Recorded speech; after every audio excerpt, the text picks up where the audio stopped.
Assalamualaikum warahmatullahi wabarakatuh. Jadi di video kali ini saya akan membahas terkait laporan praktikum botani umum dengan judul sel akar, batang, dan daun.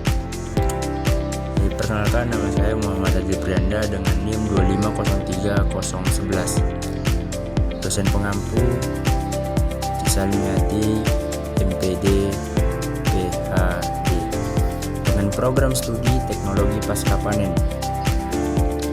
Institut Teknologi Perkebunan Pelalawan Indonesia pada tahun 2026. Latar belakang: organisme baik tumbuhan maupun hewan tersusun atas berbagai macam sel yang menjadi dasar kehidupan. Sel merupakan unit struktural dan fungsional terkecil yang menyusun makhluk hidup, sehingga seluruh aktivitas kehidupan berlangsung di dalam sel. Setiap sel memiliki kemampuan untuk menjalankan fungsi hidup secara mandiri selama kebutuhan hidupnya terpenuhi. Oleh karena itu, sel menjadi komponen yang sangat penting dalam memahami bagaimana suatu organisme dapat hidup dan berkembang. Materi tentang sel memiliki peranan penting dalam pembelajaran, khususnya pada mata kuliah atau bidang yang berkaitan dengan biologi dan botani dasar. Pemahaman mengenai sel tidak hanya mencakup pengertian umum, tapi juga meliputi sejarah penemuan sel, struktur, dasar penyusunannya, serta fungsi dari masing-masing bagian sel. Selain itu, penting juga untuk mengetahui zat-zat penyusun sel dan sebagai proses metabolisme yang terjadi di dalamnya, terutama pada sel tumbuhan. Dengan mempelajari sel secara lebih mendalam, diharapkan dapat memberikan pemahaman yang lebih jelas mengenai dasar kehidupan organisme. Hal ini juga membantu dalam memahami hubungan antara struktural dan fungsi sel serta peranannya dalam mendukung kelangsungan hidup makhluk hidup secara keseluruhan. Nah, masuk tujuan praktikum. Yang pertama itu menjelaskan struktur umum sel tumbuhan serta menggambarkannya secara skematik. Kemudian yang kedua, menjelaskan bagian-bagian dinding sel. Kemudian yang ketiga, menjelaskan organel yang terdapat dalam sel, terutama komponen protoplasmik seperti inti, kloroplast, dan plastida lain, aliran sitoplasma. Kemudian yang keempat, mengamati isi sel, mengamati komponen non-protoplasmik, menyusun sel antara lain vakuola dan isinya, benda-benda ergastik, misalnya macam-macam kalsium, butir aluminium, bender, minyak, butir, dan aleumron. Kemudian yang kelima itu membedakan sel hidup dan sel mati. Baik, di sini ada metode penelitian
pons. Selain itu, pada akar monokotil ditemukan adanya ampulon di bagian tengah. Sementara itu, tumbuhan sirih dan bayam yang termasuk dikotil memiliki struktur anatomi yang lebih kompleks, seperti adanya kambium yang memungkinkan pertumbuhan